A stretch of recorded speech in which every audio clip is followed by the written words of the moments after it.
Tudo jóia, Mário. Bom, gente, daqui essa boa noite, né, para todas, para todos e para todes, né, a gente recomeça, né, depois de uma paradinha estratégica, os debates Remy e Abete.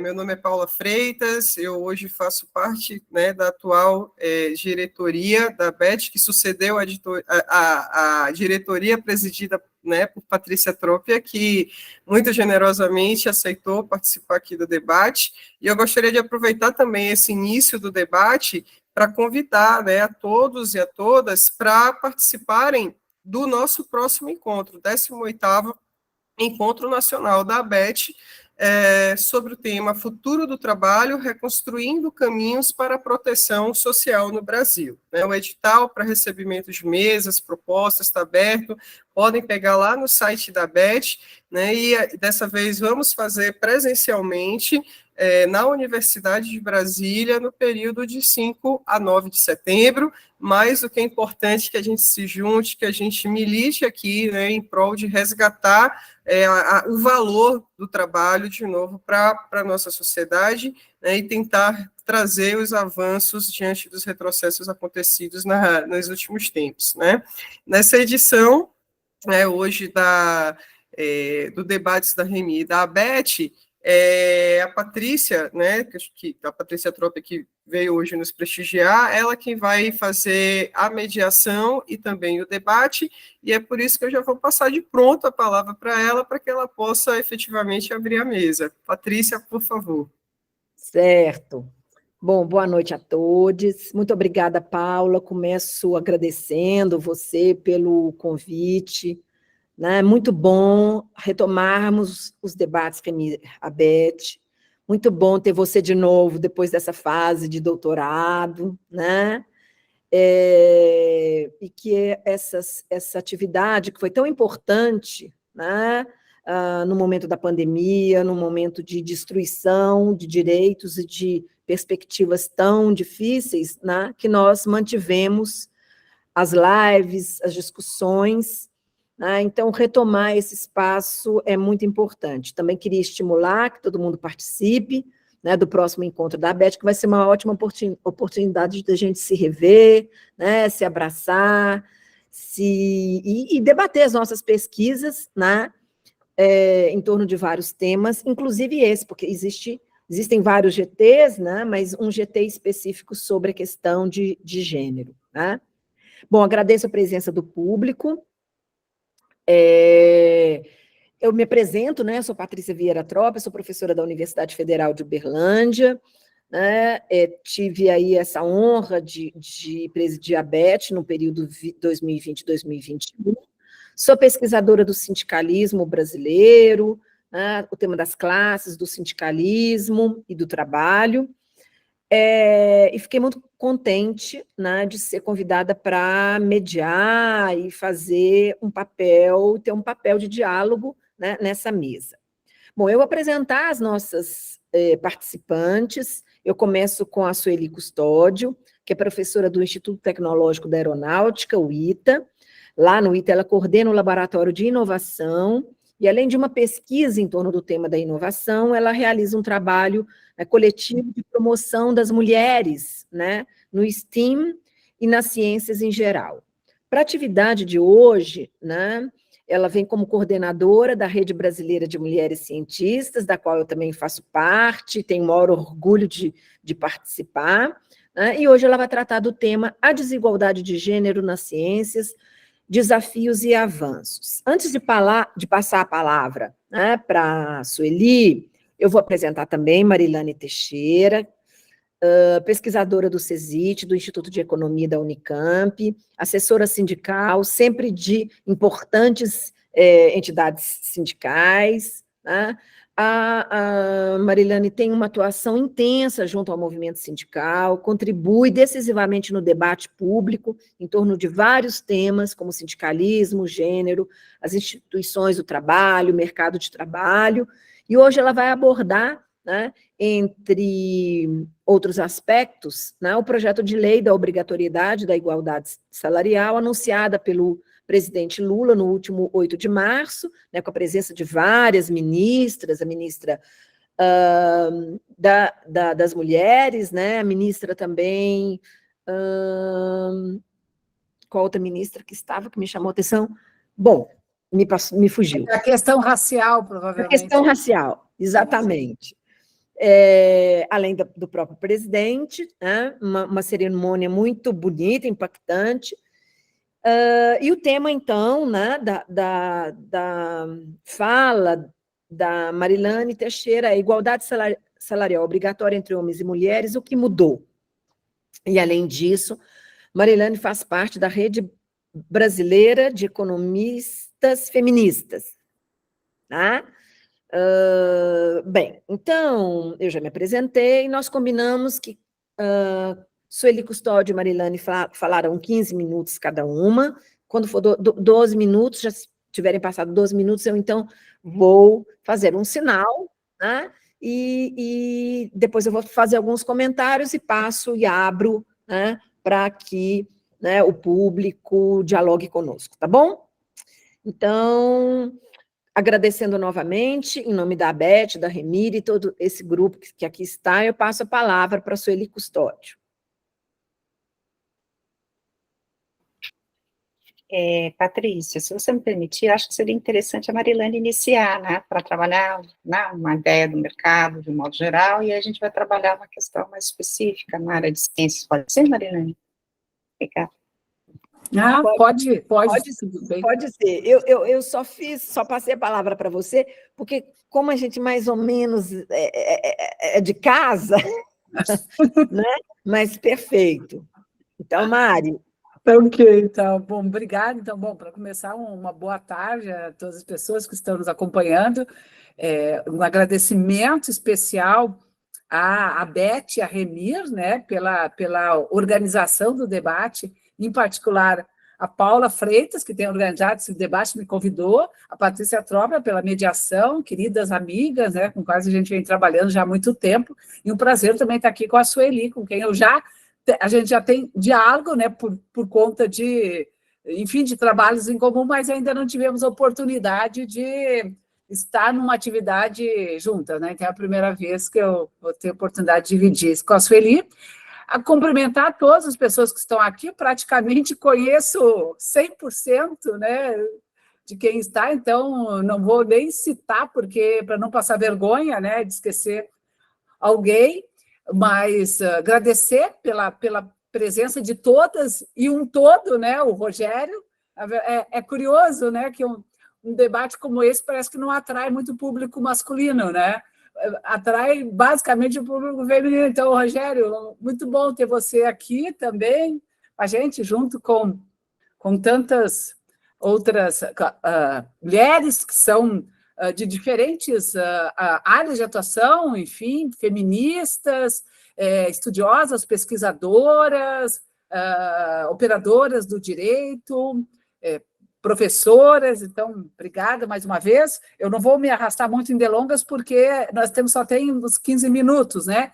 E a ideia, justamente por ser um público muito familiar, e eu acho que vai ser menos uma exposição e mais questões para problematizar, né? Eu acho que esse é um pouco o sentido, inclusive, dessa atividade, quando a Paula organizou e eu me coloquei à disposição. Porque eu queria também ter uma oportunidade de trazer, né, mais para o público, né, para o nosso espaço de diálogo, esse tema da igualdade salarial e o destaque, claro, que isso ganhou a partir do anúncio, né, de várias medidas em relação à questão das mulheres, que foi anunciado no dia 8 de março, no evento em Brasília.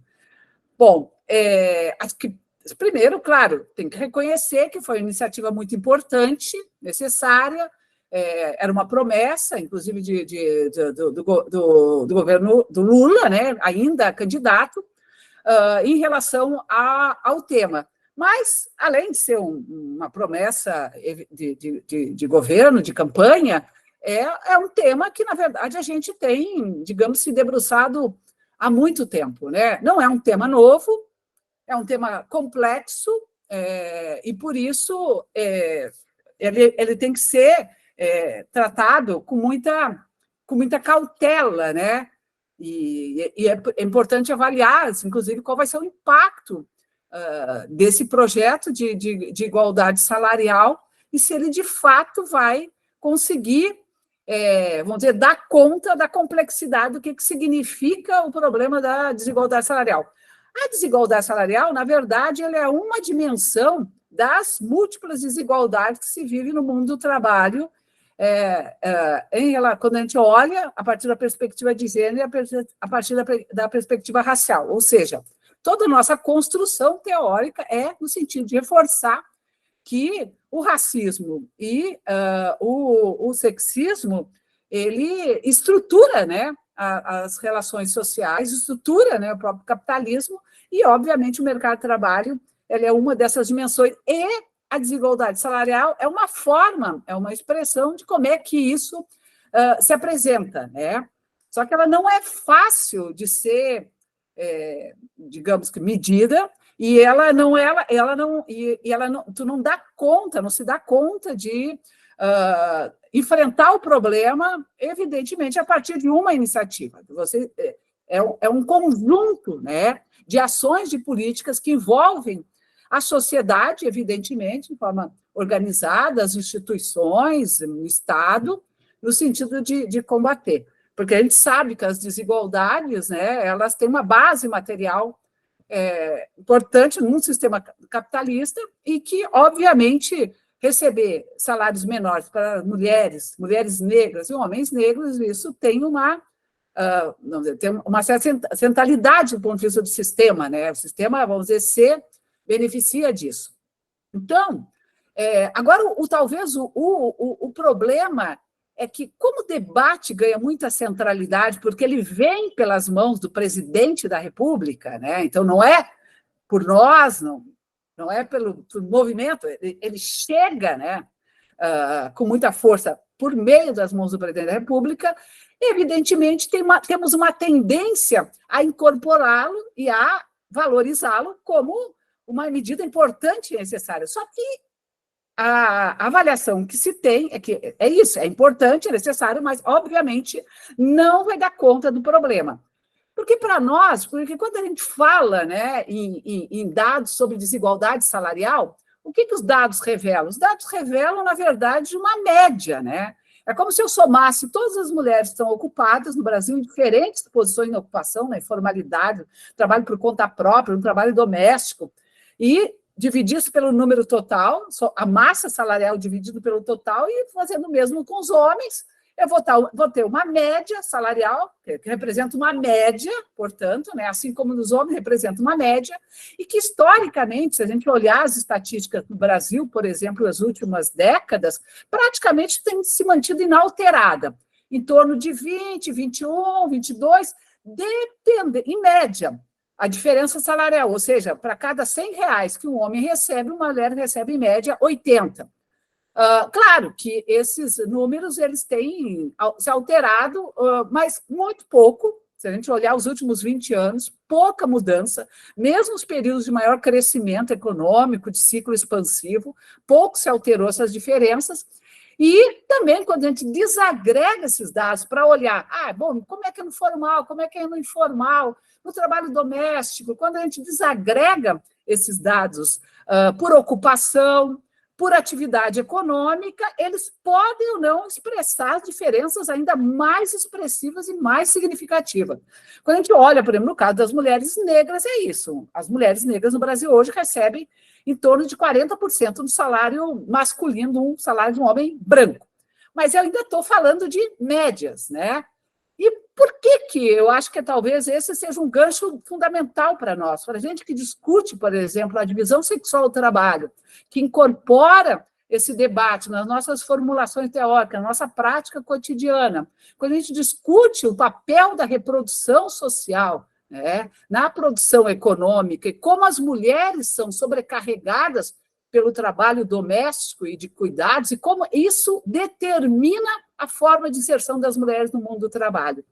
Então, As mulheres têm escolaridade mais elevada, as mulheres muitas vezes desenvolvem competências, mas, no entanto, continuam, né, mesmo desde os anos 90, as mulheres têm nível de escolaridade mais elevado que os homens. Isso já começou desde o início dos anos 90, né, alterou essa relação. E continuam se inserindo em ocupações, em profissões e atividades econômicas que pagam menos. Então, na verdade, esses dados mais gerais, o que eles mostram é isso, que as mulheres continuam se inserindo em atividades econômicas, em ocupações, em condições de trabalho piores. E a nossa leitura é de que isso se dá fundamentalmente pela necessidade que essas mulheres têm de compatibilizar a dupla presença no trabalho remunerado e no trabalho não remunerado, considerando uma sociedade, né, uma organização, sociedade que, e um Estado que ainda atribui, né, delega para as mulheres, e isso se exacerbou com o neoliberalismo, com o capitalismo financiarizado, delega às mulheres a responsabilidade pelo trabalho do trabalho doméstico e de cuidados, num contexto em que cada vez mais há uma ausência de políticas públicas, né, principalmente políticas de cuidados, que são fundamentais e essenciais para que essas mulheres possam ingressar na força de trabalho em condições mais favoráveis. As mulheres, no geral, têm que são chefes de família, são as únicas responsáveis pelo sustento da casa. Os dados mais recentes é isso, 50,6% das mulheres hoje são as principais responsáveis pelo sustento da casa, mesmo quando tem uma presença masculina, ou seja, não significa que 50,6% dos domicílios são chefiados por mulheres solo, não. Às vezes tem presença masculina, mas são as mulheres que são as responsáveis pelo sustento, né, da família. E pela ausência da política pública, que se aprofunda num quadro cada vez mais, né, de desestruturação das políticas, principalmente do que a gente vivencia desde 2016, com o afastamento da presidenta Dilma, muitas dessas mulheres são forçadas a ir para empregos flexíveis, para trabalhos intermitentes, para trabalhos em jornada parcial, para trabalhos próximos da sua casa, para trabalhos informais, para tentar assegurar uma certa compatibilização entre um espaço e outro, né? E um número muito grande de mulheres que simplesmente nem sequer conseguem desenvolver alguma atividade remunerada, porque não tem com quem deixar seus filhos sob os cuidados. A gente está falando de mulheres pobres, mulheres negras, e que simplesmente estão fora da força de trabalho. Nós temos dados que indicam que é isso. Em torno de 30% das mulheres estão fora da força de trabalho, justificam a ausência da força de trabalho por conta dos cuidados. Para os homens, é 10% disso, é 3,2%. Então, essa questão da política pública, ela é fundamental para contribuir, né, para definir a forma como as mulheres se inserem na atividade econômica. Então, por um lado, né, as respostas têm que vir por meio da consolidação de políticas públicas, de redistribuição das atividades domésticas e de cuidados, né? Então, é um debate com a sociedade, é um debate com a política, com o Estado. E, por outro, nós temos um problema também quando insere nas famosas atividades com os estereótipos de gênero, que são as atividades que são direcionadas às mulheres. Saúde, educação, assistência social. Quer dizer, ali, 75% das mulheres nessas áreas, 75% do trabalho nessas áreas, do trabalho doméstico, assistência social, cuidados, saúde, educação, são mulheres. E continuam recebendo, na comparação, em média, salários menores que os homens, porque também são atividades, são ocupações que são menos valorizadas socialmente, porque são vistas como um prolongamento de um trabalho, de um conhecimento natural que as mulheres já nasceram sabendo. Então, elas não precisam de formação, qualificação, capacitação.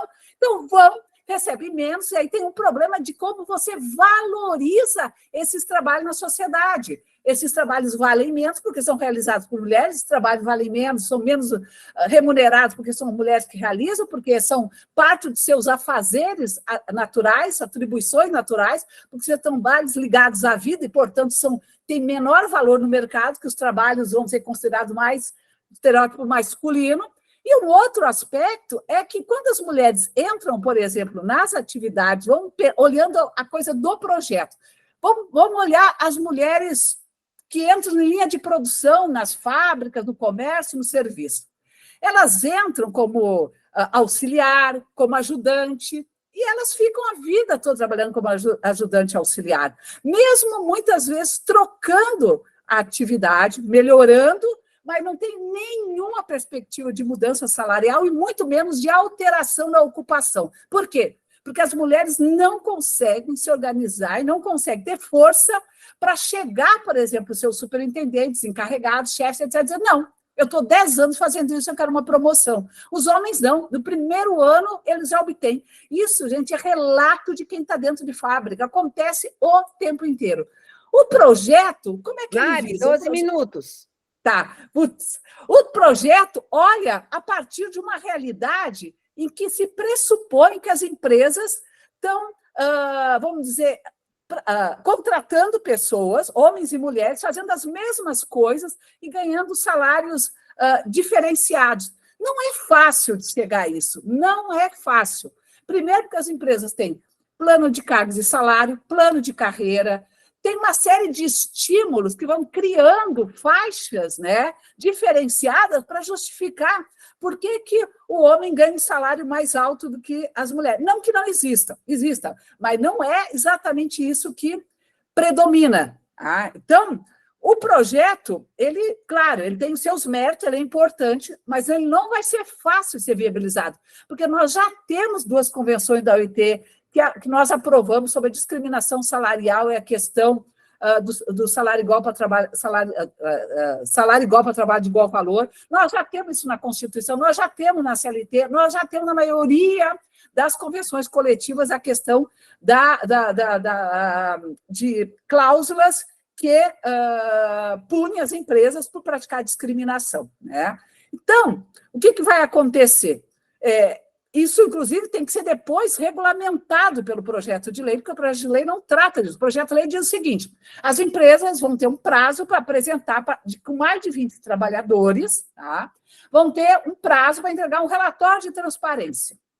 E as empresas que não apresentar o relatório de transparência vão ser multadas. As empresas que a fiscalização identificar que cometem irregularidade do ponto de vista salarial vão ser multadas. Primeiro, vão ter que fortalecer, e a Marina está aqui, pode falar disso, fortalecer o sistema de fiscalização. Nós temos um déficit na fiscalização hoje no Ministério do Trabalho de metade do contingente de pessoas que não conseguem dar conta de um cotidiano. Uma mulher dificilmente vai para a Justiça do Trabalho, para os tribunais, denunciar uma empresa por prática salarial diferenciada, porque ela sabe que vai ser demitida no dia seguinte. Então, a denúncia tem que vir por outros aspectos. O Ministério do Trabalho vai ter que criar uma superestrutura para poder analisar todos os relatórios de transparência que vão ser apresentados pelas empresas para tentar identificar. As empresas têm milhares de formas de mascarar isso.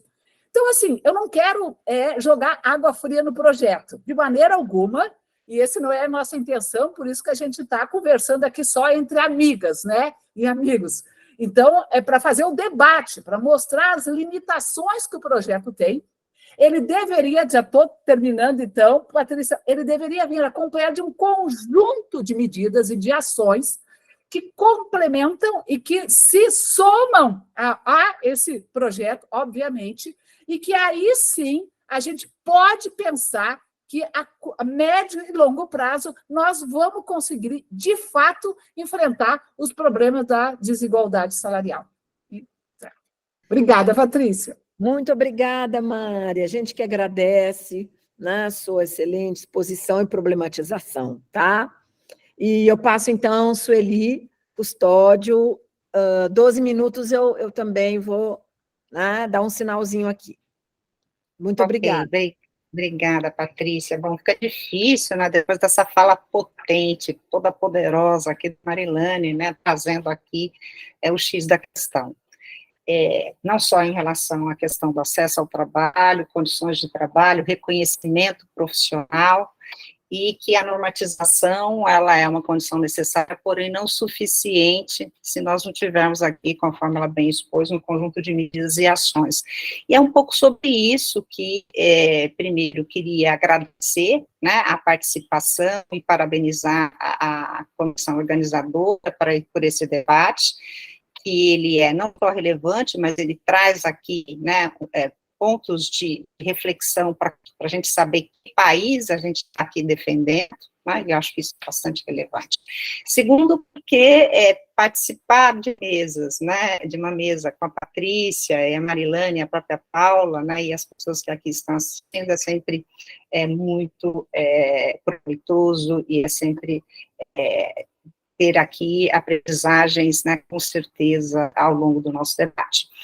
E, além disso, nós temos o início de uma parceria que se fortalece entre a Rede Brasileira de Mulheres Cientistas e as pesquisadoras da RENIR e da ABET. Eu quero iniciar minha fala trazendo uma indagação um pouco sobre o que está motivando a discussão na rede, o que mudou do tempo, né, de Marie Curie, né, para os tempos atuais. E aí me chamou a atenção um texto de uma colega da Unesp, a professora Adelante da Silva Bolzano, que ela começa o título bastante provocativo, que é assim: Mulheres na Ciência, por que ainda somos tão poucas? Tá? Então, ela contextualiza bem essa temática quando associa a presença da mulher no mundo da ciência a uma foto, a um registro fotográfico de 1927. E essa foto, ela registra 29 participantes da quinta edição da conferência na Bélgica, e ali estavam os principais expoentes internacionais das áreas da física e da química do início do século XX. 17 deles detentores, né, do prêmio Nobel, e Marie Curie era a única mulher a figurar entre os cientistas presentes na conferência, né? Ela foi ganhadora por 2 vezes do prêmio Nobel, em 2 áreas, né? A única mulher a conseguir esse feito, e eu volto, então, a perguntar, né, para nós aqui presentes, para todos nós presentes aqui, o que mudou, né? Eu acho que, lógico que existem diversos aspectos a serem abordados, eu destacarei aqui apenas alguns. O primeiro que eu acho que é importante de se observar é que as desigualdades na ciência, elas não se referem somente à subrepresentação de mulheres, né, outros tipos de exclusão, conforme bem expôs a Marilane, seja de raça, classe, entre outros. O que a gente está chamando a atenção são essas assimetrias que atingem as mulheres na divisão social do trabalho, sexual do trabalho, em especial aqui, obviamente, que a minha fala vai estar mais voltada a esse trabalho científico. Um outro ponto que eu gostaria de chamar também a atenção, que essa categoria de cientista universal, pesquisador universal, ela não consegue explicar essa representatividade no mercado de trabalho no contexto das ciências, seja em relação ao entendimento das áreas e a fixação e permanência das mulheres nessas áreas, seja inclusive na questão da gestão em cargos de lideranças, conforme a gente vai expor a seguir. Então, nesse contexto, acho que é bastante importante chamar a atenção desses recortes de raça, gênero e classe social, e que isso deve orientar práticas acadêmicas, seja nas áreas de ciência e tecnologia, seja inclusive políticas institucionais que visem não só diagnosticar essas situações de desigualdade, mas também orientar metas para combater essas desigualdades, né? E, sobretudo, pensar em ações que sejam efetivas, né? E como é que a gente pode operacionalizá-las. Os dados para avaliar essa realidade eles são escassos, infelizmente, ainda no Brasil, né, e que identificam essa divisão de gênero nos postos de direção das universidades e dos próprios institutos de pesquisa, por exemplo. Mas é fato, né, e algumas pesquisas sinalizam isso na rede brasileira, que chefias de departamento, diretorias de institutos e reitorias são majoritariamente ocupados por homens. E aí? Esse fenômeno da representação desigual das mulheres nas carreiras científicas de forma geral, e mais especificamente em alguns campos, né, que a gente pode aqui evidenciar que é a área que eu atuo mais, que é a da área do STEAM, está presente tanto, né, nos países considerados aqui desenvolvidos, como também é um desafio nos países como o Brasil. E que isso é um ponto relevante para se pensar a formulação de políticas públicas direcionadas a essa área. Então, só para vocês terem uma ideia do que eu estou falando, em termos de contextualização, a gente está dizendo aqui que as últimas pesquisas, dentre elas, eu, por exemplo, destaco, né, da editora Elsevier, de 2017, que aponta 8 conclusões, né, foi uma pesquisa que atuou, né, em 12 países e regiões, e o Brasil se insere nele, né, nessa pesquisa, e uma dessas conclusões, que algumas delas eu gostaria de trazer aqui para o nosso debate. Primeira conclusão, né, de que a proporção de mulheres entre cientistas e inventores cresceu nesse período de nos 12 países. Cresceu, então, isso é um dado, o acesso a essa educação, a essa formação, ela aconteceu, mas como é que foi esse acesso? Esse é um ponto importante. Mulheres apresentam menor número de publicações científicas que homens, em média, mas não há evidência clara do que isso afete a forma como seus artigos são citados e baixados. Na própria rede, a gente tem colegas que fazem parte do movimento Parent Science que evidenciam aqui, né, que no caso da discussão de mães pesquisadoras, tá, que isso afeta sobremaneira e impacta na produção acadêmica. Então, são elementos importantes que devem ser observados aqui. Mais do que isso, né, mulheres registram menor probabilidade de manter colaborações entre academia e setores corporativos. Da mesma forma, em relação às cooperações internacionais que os homens. Será porque são menos capazes? Acredito, e tenho absoluta convicção de que todos nós sairemos daqui dizendo que não.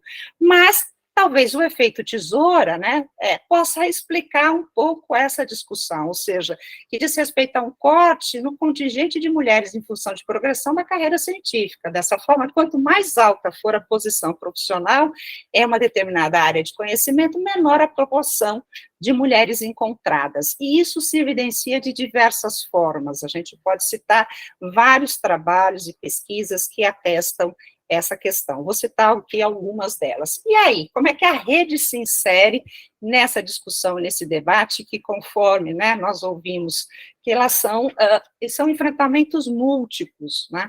Desde uma discussão da divisão sexual do trabalho, a uma discussão de reprodução social, e é importante dizer que a rede ela é bastante recente, ela foi oficialmente criada aqui em abril de 2021, mas já conta com mais de 3.600 pesquisadoras que estão se dedicando a diferentes áreas do conhecimento e que são provenientes de todas as unidades da federação. Nós estamos comemorando, né, agora em abril, 2 anos de rede. E uma das coisas que nós colocamos neste ano foi o enfrentamento da discussão da inclusão e da diversidade. Estamos com uma campanha agora em curso, trazendo essa discussão de quantas pesquisadoras, né, nós temos na rede e que estão aqui, né, recebendo esse acolhimento, né, de acesso, de permanência e de ampliação, por exemplo, levando-se em consideração a questão da raça e a questão de classes e de regiões diferentes. Então, hoje a rede está em todo o país, mas a gente tem uma autocrítica de que a gente precisa ser mais diversa e plural. Além disso, a rede colabora fortemente com esse ativismo feminista nos ambientes acadêmicos e atua junto a gestores públicos em diferentes níveis de federação. Não só no que diz respeito ao oferecimento do conhecimento técnico, né, sobre as formas de manuais, protocolos, a gente tem colegas que fazem parte dos comitês de equidade das respectivas instituições. Isso tem trazido um debate bastante interessante e que traz para a gente também uma responsabilidade social e política de entender de que forma a rede pode participar, trazendo aqui, né, seja por intermédio de notas técnicas, seja por intermédio de outros movimentos e ações e conjuntos de ações, subsídios para as políticas institucionais, políticas públicas e, sobretudo, atuando aqui fortemente nas comunidades vulnerabilizadas. Há diversas iniciativas que a gente pode destacar, dentre elas podemos discutir aqui, né, talvez mais à frente, como que a rede tem se articulado, não só, né, uma articulação em rede, mas de redes com diversos outros movimentos que a gente tem percebido.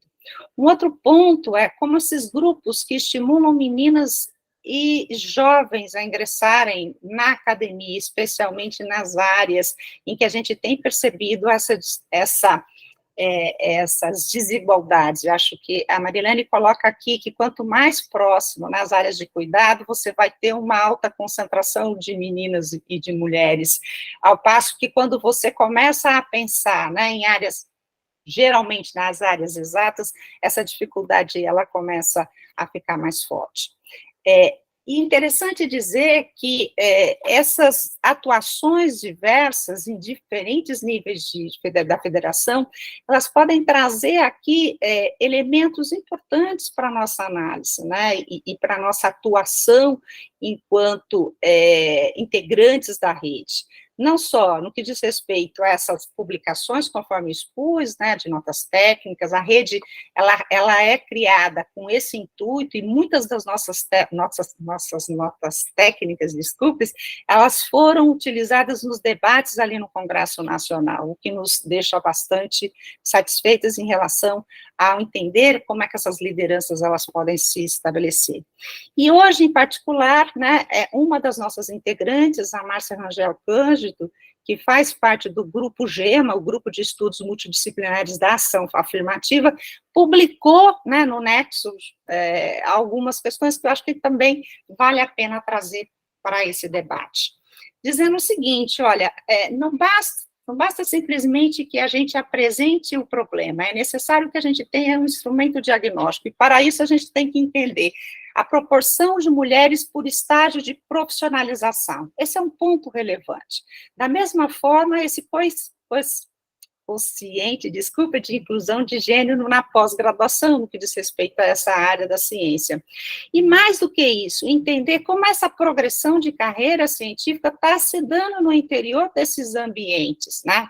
Esse é um ponto relevante, porque cerca, né, de 90% das disciplinas computadas no levantamento que foi feito ali pelo GEMA, no que diz respeito ao último quadriênio de 2017 a 2020, né, a gente percebe aqui que a proporção de mulheres incorporadas como docentes nos programas de pós-graduação é menor que a sua proporção entre tituladas em doutorado, ou seja, esse é um ponto de atenção, por que isso está acontecendo?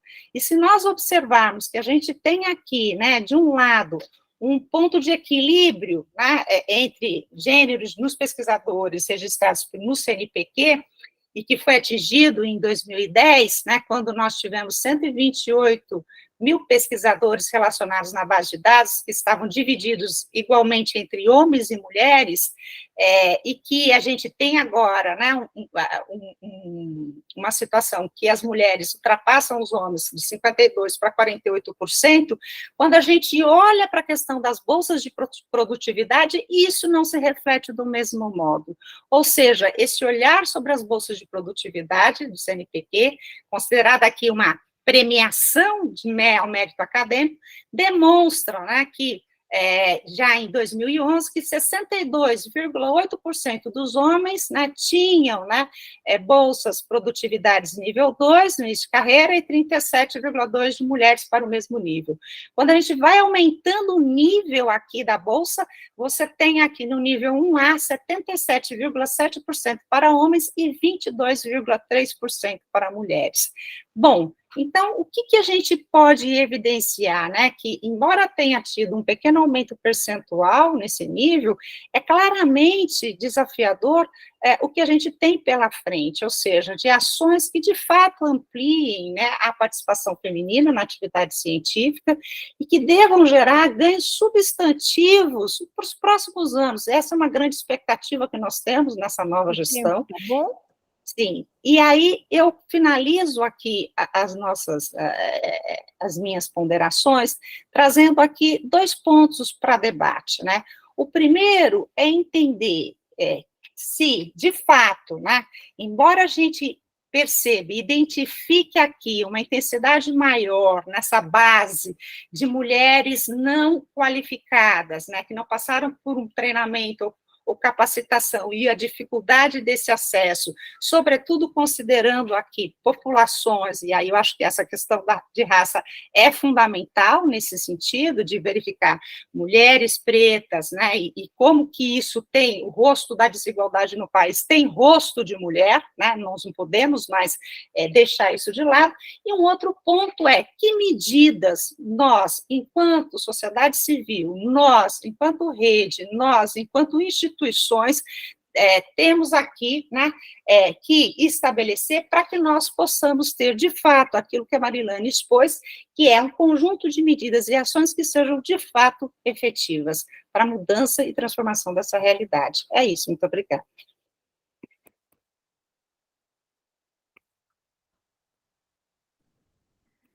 Obrigada, Sueli. Desculpa, você estava com. Eu até esqueci de falar para você que tinha 12 minutos, tal, era como eu fiquei envolvida com a sua fala. Então, eu só te avisei no finalzinho.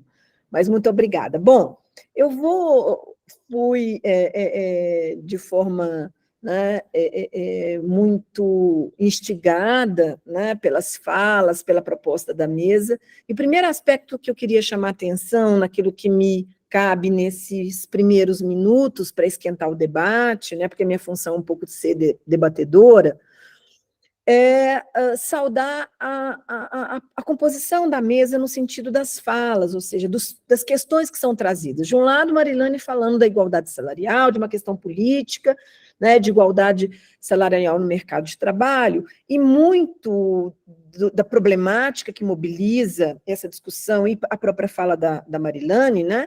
Claro que a desigualdade, ela se dá em todos os planos, né? Em todas as faixas de renda, vamos dizer assim, né? Todas as profissões, as carreiras. Mas a gente também sempre pensa muito naquelas mulheres, né, que já têm um salário, né, que estão muito próximas do salário mínimo e que sofrem ainda mais com os efeitos da desigualdade salarial. E, por outro lado, né, Custódio vai falar das cientistas. Então, eu achei extremamente interessante, né, essa proposição, porque, inclusive, a Rede Brasileira de Mulheres Cientistas, né, que surge nesse contexto que a Sueli chamou atenção, né, que é o contexto da pandemia, é muito instigante que as mulheres cientistas se organizem, né, que elas se mobilizem com as armas que elas tinham, que nós tínhamos, né, que eram as redes sociais, e aí das redes sociais criar uma rede para inicialmente começarmos a falar dos nossos problemas, e muito mobilizadas, né, por aquela circunstância da pandemia que nos impediu de trabalhar, né, que nos impediu de produzir conhecimento, que nos impediu de fazer as nossas tarefas, né. Então, a pandemia, ela teve,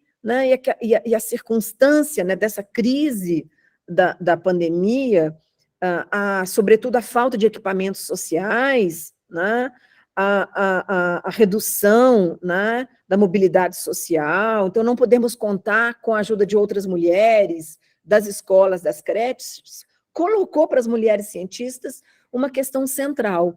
E mais ainda interessante, né, Sueli, que a dimensão do trabalho, das condições de trabalho e da produção sejam pensadas de forma articulada. Então, acho que essa é uma das primeiras questões que eu gostaria de chamar a atenção, e a felicidade, né, dessa ideia, né, de chamar vocês. Uma outra questão, né, e aí concordando muito com a Mari, né, quando a Mari chama atenção para a importância do ato político, dessa iniciativa, né, que é resultado, na verdade, né, Mari, de uma luta das mulheres, né, então ela está simbolizada num ato governamental do Lula, né, lançar no Dia das Mulheres, mas ela é uma luta, né, de nós mulheres, né, e uma luta que encontra uma resistência não só de homens, mas de homens trabalhadores e dos sindicatos, dos sindicalistas, né? Então, essa também é uma questão que eu já vou perguntar para vocês, né? Que eu já vou provocar vocês. Quer dizer, em que sentido é possível avançarmos na luta, que é uma luta restrita, que ela é um grande desafio, mas é uma luta restrita, que é a luta pela igualdade salarial, sem uma coalizão sindical, sem a força dos sindicatos, né? Que impacto, né, Mari, essas medidas vão ter, para além do que você já chamou atenção, né, no Ministério do Trabalho, com uma capacidade de fiscalização, que nós sabemos que a CIT não tem hoje, que ela perdeu, né? E mais ainda, somando com as várias outras fiscalizações da informalidade, do trabalho análogo à escravidão, né, em vários outros desafios, eu né, colocaria também o desafio de mobilizar o movimento sindical, que, né, é urgente. Quer dizer, como é que a gente faz enfrenta uma questão como essa sem um movimento sindical, né, como não só as mulheres do movimento sindical, que com certeza, né, foram elas as responsáveis pelo avanço dessa luta, mas também com os nossos parceiros, né, do movimento sindical, que tem o poder de decisão. Por exemplo, só uma presidente de central é mulher entre as centrais, né, existentes. A outra questão que eu também acho muito importante, e aí também concordo com Marilane, né, é que esse debate, né, bom, primeiro que a luta das mulheres é uma luta de várias frentes, né, a luta contra a opressão, por direitos, pela participação política, e é também uma luta por uma igualdade material, por condições materiais igualitárias, por uma igualdade salarial, né? O debate e a questão salarial é apenas um aspecto, uma dimensão dessa luta, né? Ela é uma luta fundamental, com certeza, uma luta de idas e vindas, né? De conquistas e de derrotas, né? Eu considero um passo importante tentar, né, legalizar, avançar nos direitos, né, aperfeiçoar, né, algo até que já existe, porque já existia a legislação, né, por meio de sanções mais pesadas às empresas, aos empregadores e também às empregadoras, né, para fiscalizar os infratores, as infratoras, né. Então, concordo contigo, né. Agora, é muito importante problematizar a questão da igualdade salarial, né, da perspectiva da reprodução social, porque a luta pela igualdade salarial ela é insuficiente, né, se a gente não enfrentar, não expor, né, não lutar, né, por uma mudança, né, na forma como as mulheres se inserem na divisão, né, do trabalho, na divisão sexual do trabalho. Quer dizer, a inserção das mulheres na reprodução social é um condicionante, né? Eu até chegaria a ousar aqui a me perguntar se é possível pensar, Mari, como economista, mercado de trabalho, sem pensar em reprodução social, né? Ou seja, a gente não resolve questões básicas que as mulheres, né, têm aí o movimento das mulheres o mérito de expor, né? Então, a inserção das mulheres na reprodução social é um condicionante central para o enfrentamento, seja, né, dos problemas relacionados, né, ao trabalho doméstico não remunerado, mas seja também as questões relacionadas ao trabalho remunerado das mulheres no cuidado, né, seja no cuidado informal, na informalidade, né, que é o trabalho predominante, por exemplo, das empregadas domésticas, e aí vamos para outros trabalhos que são predominantemente informais, né, de cuidadoras, né, ou trabalhos que são extremamente precários de enfermeiras, né, lembrando que as enfermeiras lutaram, conquistaram, né, o direito, né,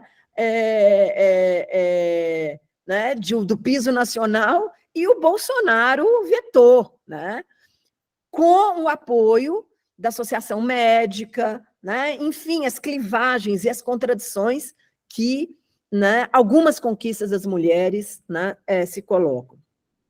Mas a gente também pode pensar no trabalho de médicas, né, quando fiz a pesquisa sobre o perfil dos estudantes de graduação das universidades federais, eu olhava, inclusive nos cursos de medicina, as mulheres já eram maioria, né? Não nos alguns cursos de tecnologia, os mais tecnológicos, certas engenharias não, mas nos cursos de medicina as mulheres já eram maioria. Mas quando elas vão para o mercado de trabalho, elas vão ocupar aquelas especialidades que são mais próximas do cuidado, e que são pior remuneradas, né?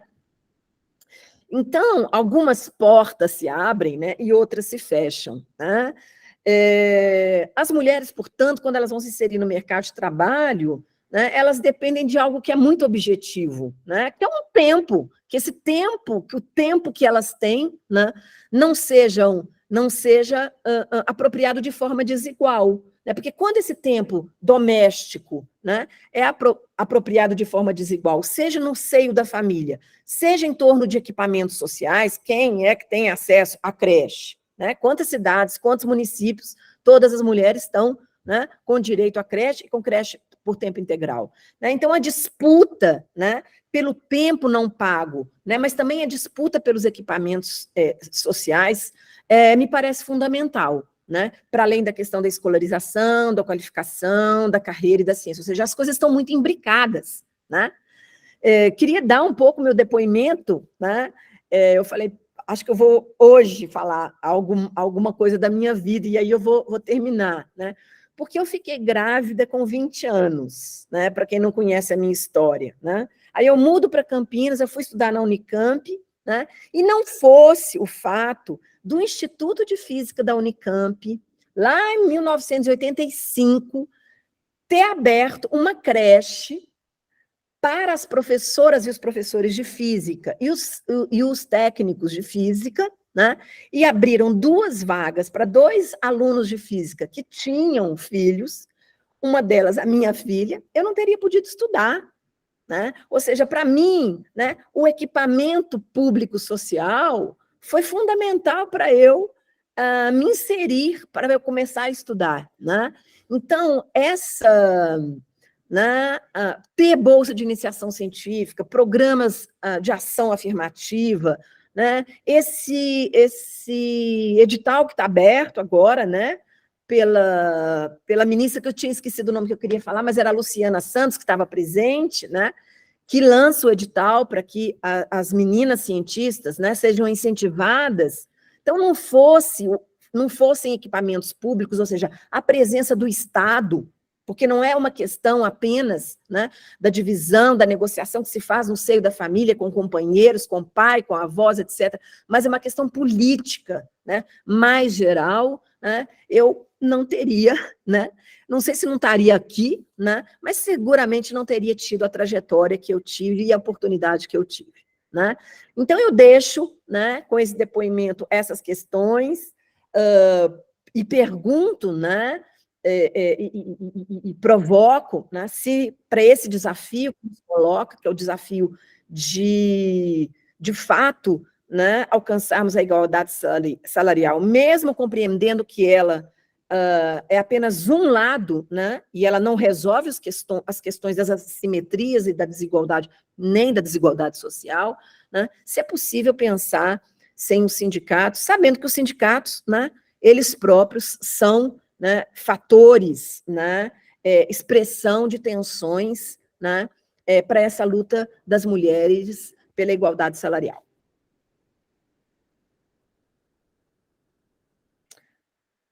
Bom, então, deixa eu ver, quem já tem para perguntar? Temos já a Ana Cláudia, e eu também gostaria de me inscrever em seguida. Tá, pedindo a palavra, então, Ana Cláudia, Paula, e eu vou ver depois se tem alguém que fez pergunta no chat.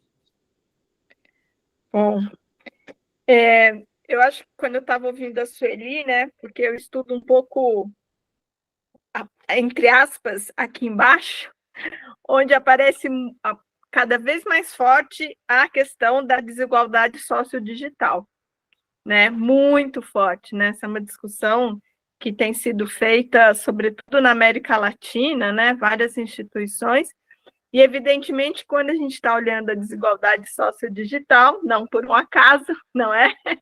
Se explicita não só a questão de classe, mas, evidentemente, a questão de gênero, de etnia, de território, né? Então, fico pensando como é que a gente traz essa questão, né? E aí, na realidade, eu fico pensando, o problema é que a gente não poderia adjetivar uma política pública de igualdade, não deveria ser igualdade salarial, né? Deveria ser uma política pública de igualdade, sem adjetivar, né? Ou seja, sem dizer que é salarial. E aí eu fico pensando também como que se poderia se pensar, não é? Em diálogo com os diversos ministérios, né? Porque, por exemplo, numa reunião, a Laís Abramo falou sobre a constituição de uma política pública de cuidado, que está extremamente relacionada com o que a gente está falando, né? Porque não tem como a gente discutir trabalho produtivo e reprodutivo de forma separada, né? Então, como que uma política pública de igualdade incluiria ou estaria junto, né? Por exemplo, com essa política pública de cuidado. Ao mesmo tempo, como que essa questão da igualdade ela entra numa política pública de educação, porque, de novo, né, se a gente não tiver desde lá dos, como dizem, os picurruchos, né, fazendo essa discussão, também chega lá em cima, é muito mais difícil. Então, como que essa questão também estaria incluída numa discussão de educação, ou, enfim, desde a questão, porque eu acho que tem uma certa, né, quando fala as mulheres não vão lá reclamar para ganhar mais, porque está naturalizado, né? Está naturalizado que as mulheres devem ganhar menos. Então, elas ainda falam, poxa, ainda bem que eu tenho emprego, imagina que eu vou demandar. Então, acho que, de alguma forma, quando a gente coloca, como diz a Marilane, né, essa questão, a própria discussão de uma questão de igualdade salarial, ao menos você coloca isso em debate, né? Para as pessoas começarem a se questionar, mas espera aí, então é possível ser diferente, não é? É possível ser diferente? Então, acho que essa é uma coisa importante. E eu lembro também que a Laís falou, retomou, né, a questão da importância da gente, enfim, construir uma pesquisa sobre usos do tempo no Brasil, né? Porque isso também é essencial para a gente juntar com essa discussão que a gente está fazendo. E, por fim, o problema, né, Patrícia, é que, assim como a lógica é muito parecida na academia e no movimento sindical, né? Então, tudo que a Sueli falou da academia, a gente fala do movimento sindical, mas é exatamente igual, né? Ou seja, os lugares são restritos, há uma disputa de espaço, há uma naturalização que são os homens que ocupam, e por isso que é tão difícil, né? Porque não está num único espaço, está na academia, está no movimento sindical, está no Ministério Público, tá? Não é? Então, eu acho que por isso que é tão difícil, mas talvez, se a gente pudesse pensar, essa é uma política pública de igualdade, não é? Então, e como que nos diversos ministérios, ela iria se realizando, né? Porque é isso, não tem como, tamanha desigualdade que a gente tem, com certeza não é uma política que vai dar conta, mas, enfim, são só questões para a gente ir pensando. Certo. Paula?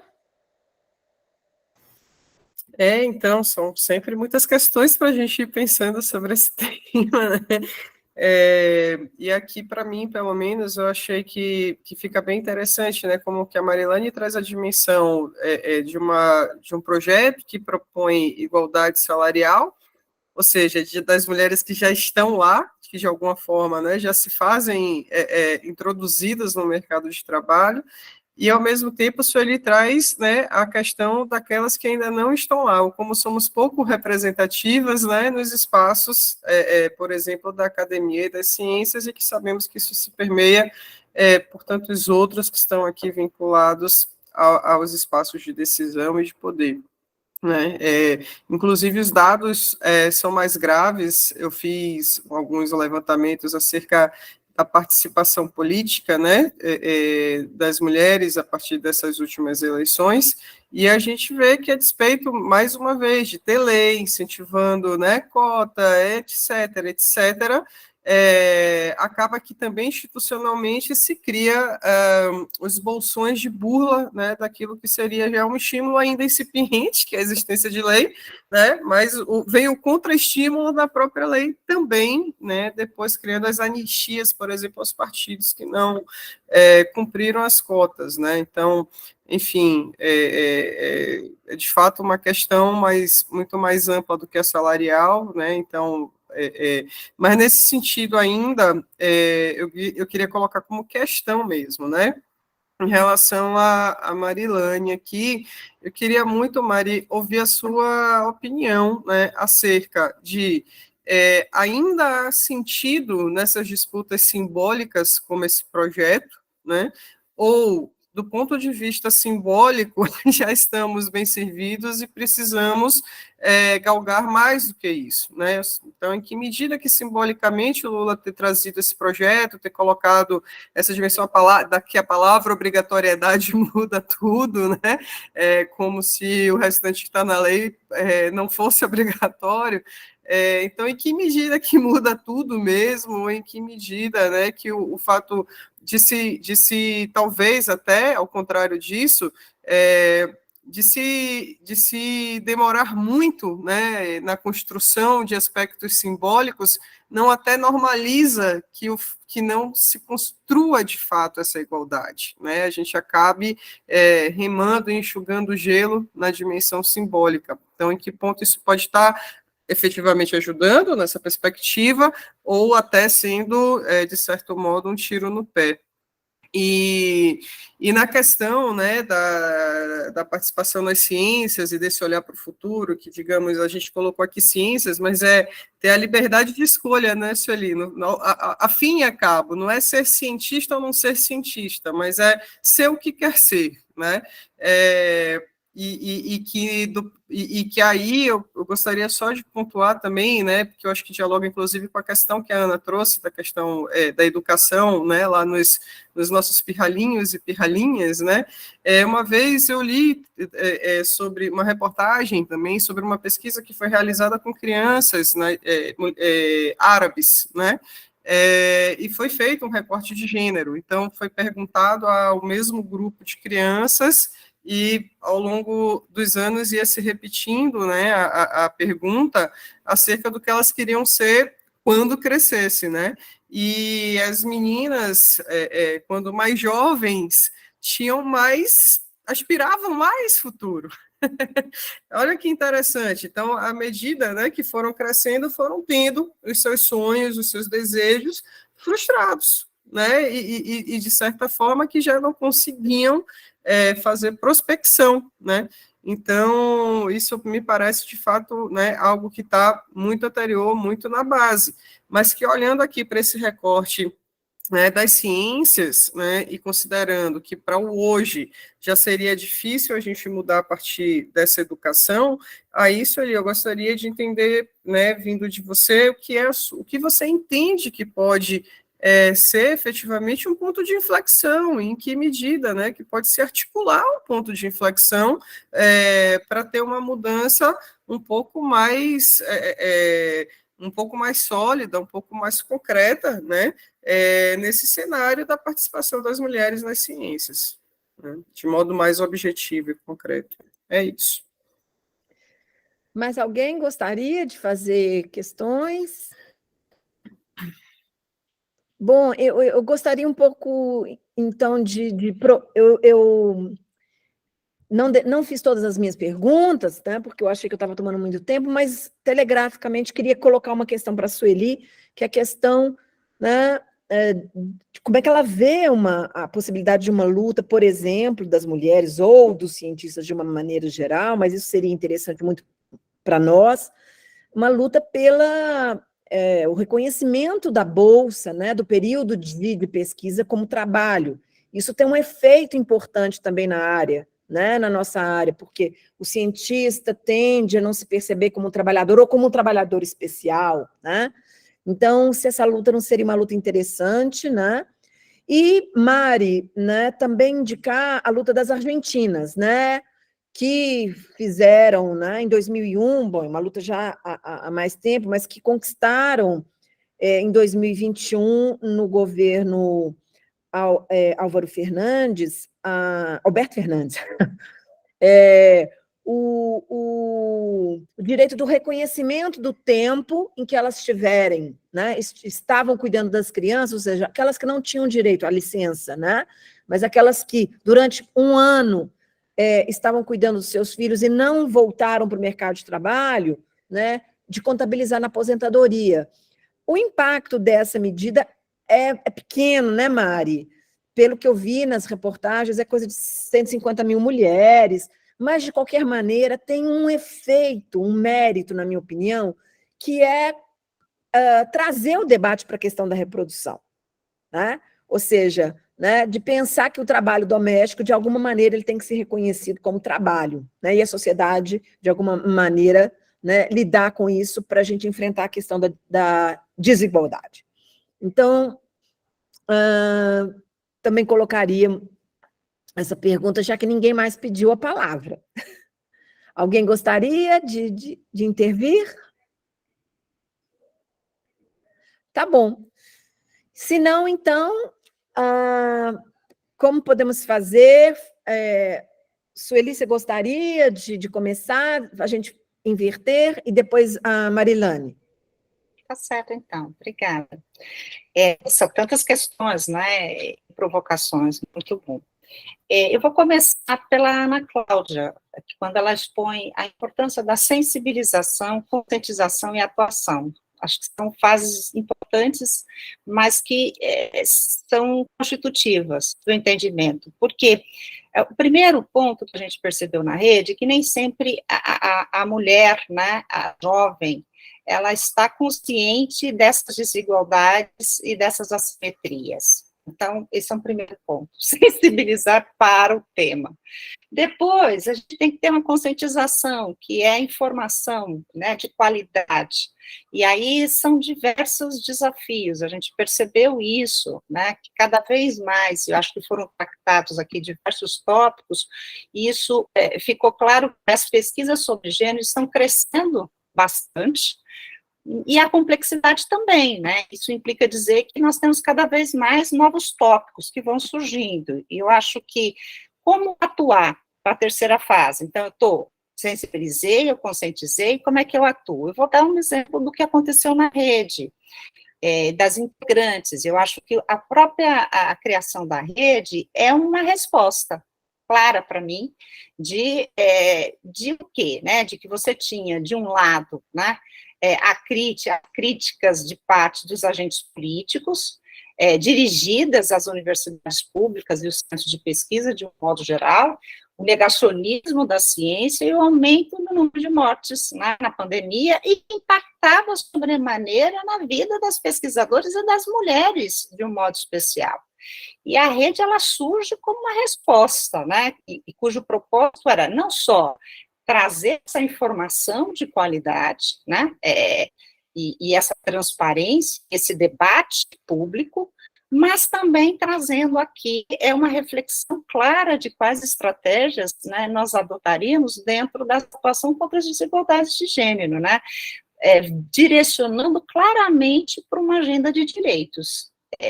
E aí a gente definiu algumas temáticas, porque não dá para abraçar o mundo. E por conta das mulheres que se inscreveram, e a partir dessas experiências e vivências, e estudos e pesquisas, nós priorizamos algumas temáticas. E eu acho que a Patrícia, ela também foi super feliz quando ela traz uma temática que é muito cara para a rede, que é a discussão da parentalidade, ou seja, como que o movimento Pai-Science traz para a gente, e aí tem um resultado concreto, que é uma articulação com agentes políticos. Você vai lá, você articula a Constituição de Fomento, hoje você tem a inserção da licença maternidade no registro. É suficiente? Eu concordo com você, Patrícia, que não. Eu estava até conversando com as colegas, porque a gente trouxe a Márcia Barbosa, né, para um evento aqui do simpósio, aí a gente falou, agora é momento de voltar conversar com a Márcia Barbosa de volta. E a gente está querendo fazer na rede um evento trazendo a ministra de Ciência e Tecnologia, o presidente do CNPq e mais, né, mais gente para discutir isso, porque o edital de 2018, tratando, né, das chamadas das meninas das ciências, foi assim fundamental. É claro, a gente percebe claramente como nós tivemos um avanço importante de projetos, muitos deles de extensão, mas, né, onde impactaram e transformaram vidas. Tivemos no ano passado o primeiro Congresso Internacional de Mulheres em STEAM, aqui em São José dos Campos, e nós tivemos aqui meninas vindo do Pará 2 dias de viagem, 2 dias de viagem para chegar para o evento, e dizendo o seguinte, que aquilo estava transformando a vida delas, ao ponto de entenderem assim, que elas estavam dialogando com colegas, né, de outras instituições consideradas por elas como referências, né, importantes, de igual para igual. Então, assim, você ter essa vivência, essa oportunidade, e isso implica, por exemplo, claramente políticas de estímulos, isso é um ponto que a rede não pode deixar de olhar. Ainda mais que nós temos diversas colegas que ingressaram agora, né, em diversas secretarias. A própria Rosângela Hilário foi convidada a participar de um conselho importante que é o Econômico de Desenvolvimento Social. Então, assim, e esse é o nosso compromisso. Então, retomando essa questão do letramento, agora que você coloca, esse letramento digital também é um outro aspecto que nos chama a atenção, porque não adianta nada você começar a fazer toda uma política pública direcionada à questão do acesso digital, de transformação digital, se você olha as condições precárias das escolas e das famílias, entendeu? Não dá. E aí eu concordo com você, Ana Cláudia, que eu tenho que pensar a articulação de redes e também de ministérios, porque nós estamos falando de uma questão bastante complexa. E eu acredito que, por exemplo, a rede, ela pode servir de articuladora e de pontes para que a gente possa trazer essas informações, consolidando esses dados, para trazer aqui subsídios importantes, seja no ponto de vista das políticas institucionais, mas, sobretudo, na formulação de políticas públicas. Qual é o nosso papel? E eu concordo aí, né, com o que a Paula coloca, né, em que medida a gente olha para a rede? Não é simplesmente trazer para a jovem, para a mulher, ser cientista, mas trazer para ela a clareza de que ela pode ser o que ela quiser ser. Isso é muito relevante. Então, essa discussão de como essas ações podem ser implementadas, a gente tem que entender as especificidades de cada região e os aspectos culturais e econômicos que fazem parte desse processo. Porque se nós não fizermos isso, não adianta nada a gente trazer respostas prontas e acabadas que não vão ser eficientes e muito menos efetivas. Então, entender esse mapeamento, ouvir, né, essas comunidades, entender esses territórios e a diversidade deles, vai trazer para a gente aqui um entendimento maior, um instrumento diagnóstico para a gente propor questões e políticas e recomendações que possam ser aqui mais transformadoras de acordo com a nossa realidade. Então, eu penso nessa direção. Vou parar por aqui, viu, Marilane? Já falei demais, passo a bola para você. Obrigada. Excelente. Não, obrigada, Sueli. Muito legal isso que tu está trazendo, nossa, bem importante para nós. Ô, Mari, antes de você começar, eu gostaria só de fazer aqui um convite às pessoas, né, que estão aqui, para conhecer o Instagram da Rede Brasileira de Mulheres Cientistas, que atualmente é coordenada por Sueli, né, e quem sabe gostando, querendo se integrar, acho que a rede está aberta, né, isso, Sueli, se não estava, está a partir de agora. Mas parece que a coordenação, ela tem aqui outros, né, colegas contribuindo e participando, eu sou uma das que integram, tá? Mas todos estão convidados e a gente está com uma campanha muito, muito bonita, que é a campanha contra o racismo. Então, acho que são 21 dias de ativismo, né? É bem legal. Pronto. Muito bom. Isso, Mário, vamos lá. Desculpa. Vamos lá, então, não, vamos lá, né? Eu vou comentar pontualmente assim, as questões que a Patrícia traz, a Ana e a Paula. Eu acho assim, Patrícia, eu acho que eu já vou aproveitar para comentar isso que a Paula chamou a atenção sobre acerca do simbólico, né? Então, eu acho que vou começar por aí. Acho que, claro, isso não tem dúvida, porque vem das mãos do presidente, né? Então, isso tem um simbolismo, ele chega na sociedade, obviamente, com muita força, né? E o que assim, a gente observa, principalmente depois de um período longo, né, de obscurantismo, de conservadorismo, de atraso, de políticas retrógradas, uns 2, 3 anos atrás, quando o Paim elaborou, porque tem um projeto, né? O Paim elaborou um projeto, uns 3 anos atrás, começou a circular um projeto que punia as empresas que praticassem desigualdade salarial. Aí o projeto, acho que agora, se eu não me engano, está na Câmara. Quando o projeto ganhou um pouco de visibilidade, a primeira reação que teve, por exemplo, do Bolsonaro, foi dizer que as empresas iam ter que demitir as mulheres, não contratar mais mulheres, tiver que pagar salários iguais. Então, criou um ambiente que, bom, se eu fosse empresário morreria de vergonha, né? Porque é uma tolice, né? Mas é isso, né? Essa é a cabeça dele. Depois teve, não sei se vocês lembram, na mesma ocasião, um pouquinho depois, eu acho, um evento, se eu não me engano, no Paraná, com o Ministério da Saúde, em que o ministro da Saúde, na época, meio que falou assim, o que vocês querem, mulher? Vocês engravidam e ainda querem trabalho? Vocês dão trabalho para as empresas, tem custos maiores e ainda querem emprego, querem ganhar salários iguais. Então, claro, do ponto de vista vamos dizer, da sociedade, da cultura, você tem, no último período, um reforço, né? Legitimado, claro, por que foi esse governo, né, anterior, de que o lugar das mulheres não é o lugar do trabalho, não é o lugar do mercado, não é o lugar da profissão, da ciência. O lugar da mulher é o lugar da casa. Então, vocês representam custos maiores, vocês se afastam, não dá para investir vocês, porque vocês vão ficar grávidas, vão se afastar do trabalho, vão ter uma vida laboral toda marcada pela intermitência, né? Então, claro que quando você anuncia, tem vamos dizer, um simbolismo por detrás, né? Que eu acho que a maior parte das pessoas, muitas vezes, não tem muita vez, entra mais pelo simbolismo do que pelo significado que isso vai representar, de fato, para a vida das mulheres, né?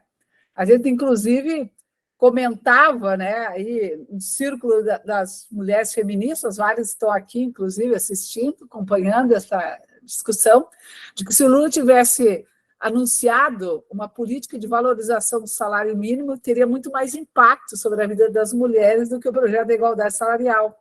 Porque se aumentar em 50, 100 reais o salário mínimo, 43% das mulheres negras ocupadas no Brasil recebem até um salário mínimo, né?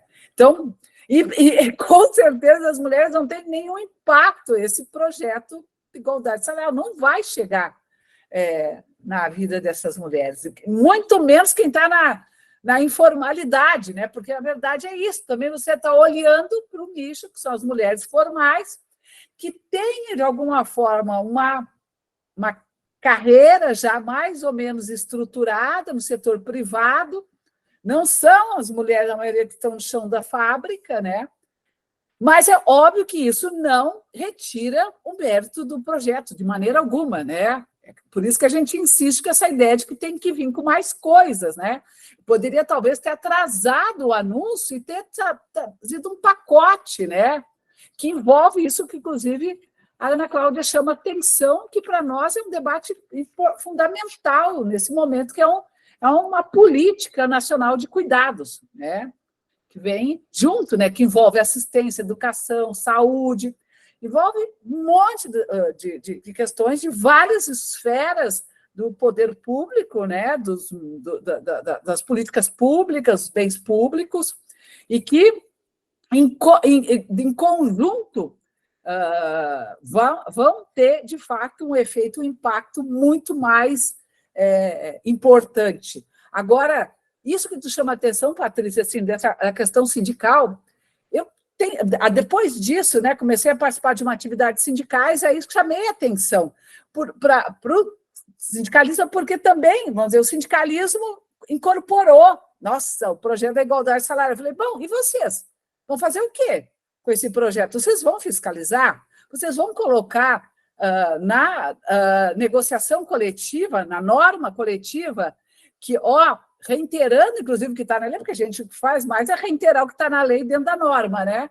Que as empresas vão ser punidas com tanto, que vocês vão ajudar a fiscalizar, que vocês vão mapear, etc. Não, porque vamos dizer, é ótimo, tem que fazer propaganda, mas na hora de efetivar, não é fácil, né? E tenho dúvidas que a gente tenha força, as sindicalistas, mulheres, para colocar esse tema em debate e exigir que esse tema vá para a norma e que eu até sugeri, olha, vão procurar as entidades dos empregadores e vão, porque você vive fazendo comissão permanente o tempo inteiro, para tudo.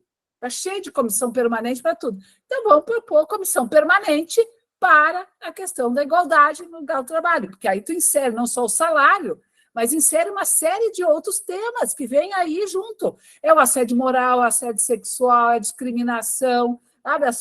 Várias formas de expressão dessa desigualdade que ocorre dentro do ambiente de trabalho. Potencializar isso, né? Eu tenho dúvidas, Patrícia, tenho muitas dúvidas.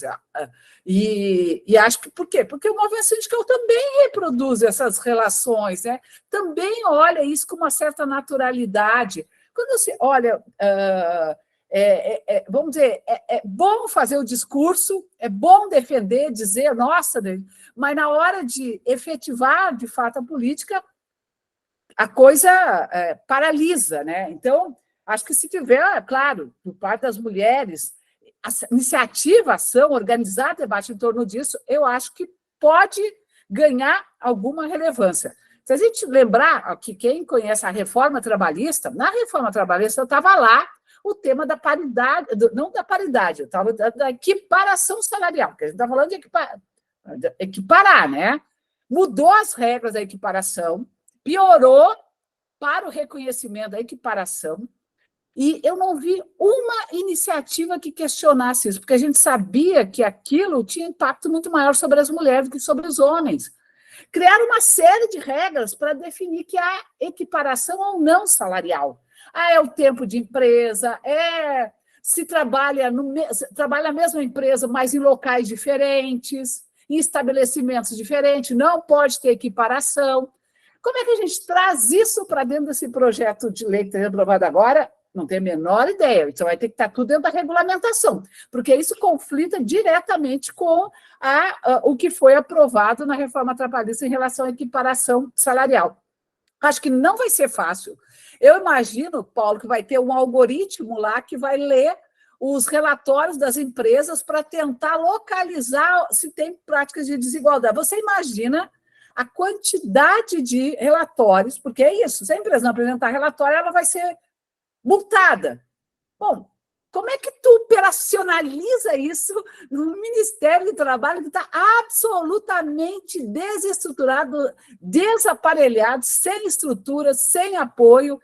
Então, assim, eu tenho o risco, sinceramente, de virar letra morta, né, como se diz no direito, de virar letra morta, de você não conseguir regulamentar, porque não consegue organizar, inclusive, para poder fazer todo o processo. E sem falar da fiscalização, que a fiscalização também é outro problema. A Marina saiu da atividade porque tinha outro compromisso. Eu até queria que a Marina falasse um pouco sobre isso. Isso é um problema gravíssimo, né? Saiu essa semana uma matéria enorme, inclusive, chamando a atenção para isso. 50% hoje dos caras estão não estão ocupados. Quer dizer, você tem que mudar também essa política. Então, você tem que criar uma estrutura que, obviamente, acolha, né? Que dê condições, porque senão vira letra morta, vira a simbologia e mais, vira aquilo seguinte, vocês já têm um projeto de igualdade salarial, de que vocês estão reclamando? E aí, daqui a um ano, daqui a um semestre, daqui a 3 meses, quando sair os dados da PIDAD contínua do primeiro trimestre de 2023, segundo trimestre de 2023, a gente vai ver que os 21% continuam lá, porque achava que, magicamente, por meio do projeto de igualdade salarial, aqueles 21% de diferença salarial vão sumir, né? Como se fosse por efeito de mágica.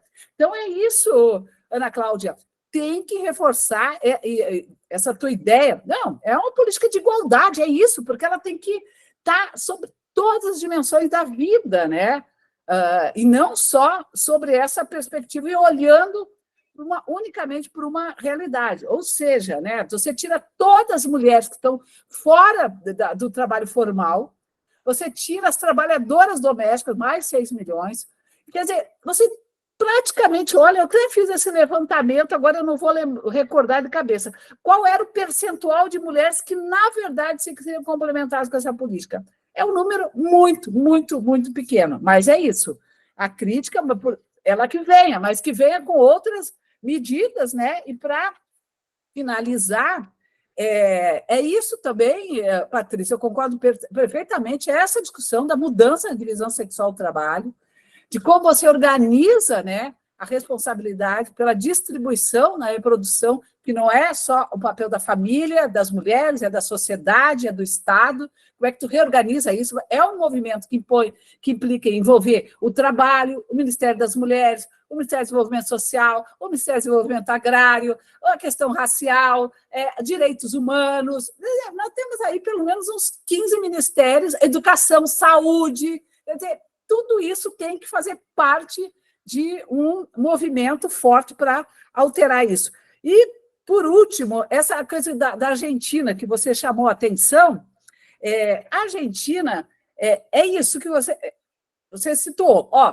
As mulheres chegaram, Argentina, 30 anos de contribuição, 60 anos de idade, está apto a se aposentar. Chegou aos 60 anos de idade, só que não tem o tempo mínimo de contribuição. Só que lá atrás, teve 3 anos, 4 anos, que ela se afastou do mercado de trabalho, por quê? Por conta da maternidade. E aí você vai lá, então ela tem que. Isso significa que só quando ela chega a essa idade, né? A idade da aposentadoria, que ela pode reivindicar isso. E aí ela vai lá, prova, porque tem que apresentar também a documentação, que teve um período afastada por conta da maternidade, se teve um filho há tanto tempo, se teve 2, teve 3, se é o filho, se é adotivo também tem. Então, eu não conheço em detalhes, mas eu imagino que tem um limite também para a regra, né? Não é assim, recupera 10 anos, 15 anos, é um tempo, né? Agora, claro, quando tu traz isso para o Brasil, isso ganha também uma certa complexidade, porque nós temos um mercado de trabalho muito desestruturado. Muito desestruturado. Teve mulheres que estavam na informalidade e que estavam na formalidade e com a maternidade se afastaram do trabalho e nunca mais voltaram para o trabalho formal. Foram para trabalhar por conta própria, na informalidade, tanto que a média de contribuição das mulheres que atinge a idade mínima é 15 anos de contribuição. Gente, é muito menor, inclusive, do que os homens. Por quê? Porque tem uma vida laboral de forma muito intermitente. Então, a gente tem que pensar uma política, eu acho que tem, para o Brasil, não é fazer o que, como tem alguns projetos lá, agora já na Câmara, no Senado, que reproduz um pouco o que aconteceu na Argentina, tem que pensar, mas temos que pensar também um sistema de proteção social que seja amplo e que garanta proteção e direito para todas as pessoas, inclusive, obviamente, também para as mulheres que estão nessas condições, mas tem que pensar, e eu acho que isso de forma mais organizada e pensando um sistema mais integrado de proteção social, porque senão a gente fica só picotando, sabe? Um pouco por aqui, quer dizer, a gente tem que olhar um pouco, eu acho que o todo, e pensar como é que a gente garante um sistema de proteção social que também reconheça no trabalho reprodutivo, e como ele reconhece isso em termos de direito, de acesso a direito, a benefício e a proteção social. é uma coisa que eu acho que ainda não está, os projetos não conseguem ainda debater com essa dimensão. Eu acho que a gente pode ter uma contribuição importante, tem que trazer o debate para a sociedade. Eu acho que a gente tem que estimular o Ministério das Mulheres, lá as mulheres lá que estão no Congresso, que tem, na comissão, que são de esquerda, progressistas, que estão pensando isso, eu acho que tem que abrir audiência pública, tem que abrir conversas com a sociedade, eu acho que tem que ouvir mais. O problema é que isso começa a sair, sabe? E não se escuta quem acumula o movimento feminista, o movimento de mulheres, a academia, as pesquisadoras. Eu acho que a gente tem que forçar mais que a discussão aconteça com a sociedade, para que a gente possa também ter espaço de intervenção e de contribuição, né? A partir das nossas experiências. É isso. Obrigada, Patrícia, obrigada, Paula, obrigada, Sueli, todos que estão aqui. Desculpe só por ter me prolongado demais aqui, tá? Não, excelente. Paula, você quer fazer pergunta? Ou você... Não, só trazer, na verdade, duas informações. A primeira, né, Mari, é que eu acho que a gente tem que pensar mesmo, e fica aí já uma chamada para um debate próximo, tá, né, futuro, mas próximo, sobre a incorporação do algoritmo também em favor dessa gestão, né, e inclusive de auxílio à fiscalização e tudo mais. Façamos esse debate. E só para vocês terem uma ideia, né, em termos de dados, você falou 50% da auditoria fiscal que não está preenchida, em número absoluto são 1.500 vagas, né, abertas, existentes, de pessoas que foram se aposentando, né, e que, enfim, foi entrando ali, né, o cargo em condição de estar vago. Já existe processo interno, né, pedindo abertura de concurso com a solicitação de 1.000 vagas, porém, nos bastidores, há notícias, assim, de uma predisposição a autorizarem só 250 vagas. Então, temos um déficit de 1.500, o pedido foi um pedido até razoável, de 1.000 em 1.500, né? E existe essa indicação aí, que vamos ver se vai se confirmar ou se não vai se confirmar, de 250 vagas. Então, de fato, né, nossas estruturas estão aí precisando de um fôlego maior do que o que tem, inclusive nesse recobrar. Né? E aproveitando, por fim, que Darcilene acabou de mandar aqui um comentário, né, gostaria também de agradecer a presença de Darcy, que junto com a Patrícia, né, manteve aí na pandemia a ABET de pé, fez acontecer a ABET, né, então essa diretoria foi uma diretoria, assim, que sem a qual, né, a ABET não teria conseguido passar incólume pela pandemia, né? Então, muito obrigada, Darcy, por também estar aqui hoje. Né? É isso, Paty, transfiro para você encerrar. Bom, então eu gostaria de agradecer muitíssimo, né, Sueli Custódio, Marilane Teixeira, pelas excelentes exposições, o debate, muitas questões, né, provocativas, e inclusive temas, né, para a gente, para a Beth e Remir, né, continuar aí a sua agenda. Registrar também, né, que muito legal, o público, vocês vieram, ficaram, né, trouxeram suas questões, as colegas todas, estou vendo aqui a Tatal Godinho, que é uma referência para a gente de pesquisa, Tatal, que bom que você veio nos assistir, né? E falando de você e do Rogério, que veio também nos prestigiar, né? Eu mando um beijo para todo mundo que está aí, né? Um abraço, não deixem de enviar trabalhos, de participar do 18º Encontro da ABET, e a gente se encontra no próximo debate, Remir ABET. Vamos tirar foto? Deu para tirar foto? Não. Eu não tirei por causa do meu computador de agora, mas eu acho que eu posso... Aqui. Pronto. E esse pessoal abre aí, né? E, Rogério, você também vai ser convocado, viu? Para trazer a experiência da sua representação sindical. Não pense que você vai fugir disso, não. Pode falar, Rogério, fica à vontade. Boa noite, estão ouvindo? Sim. É uma satisfação muito grande minha de participar desse evento. Eu costumo dizer o seguinte: mesmo o evento não tendo uma direção ao que nós estamos propícios, né, e estamos acostumados, né, ele traz conhecimento, traz amplitude de ideias e pensamento. E isso forma todo um conjunto para a discussão maior. Assim que eu encaro esse tipo de participação, né, de conhecimento. E eu aqui aprendi bastante. Graças a Deus eu saio daqui premiado. E eu, como líder sindical, eu tive um problema muito grande quando eu comecei a defender justamente essa direção que vocês estão caminhando há tempos na convenção coletiva. E alguns fatos foram aqui colocados aqui, né, que os patrões criaram para impedir que nós avançássemos nesse caminho. Um deles é o custo. Outro era a questão a fragilidade da mulher no cargo. E foram desenvolvendo os trabalhos que impediram que avançasse nessa direção. Mas a gente continua aprendendo, continuamos, vamos insistir, e juntos a gente pode avançar, com certeza. Com certeza. Né? A única saída é a luta coletiva.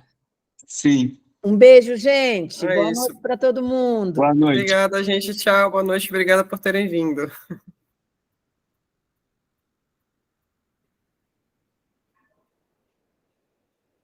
Tenho que parar a gravação. Tá bom, Antes de beijo. sair. Beijo, Pati.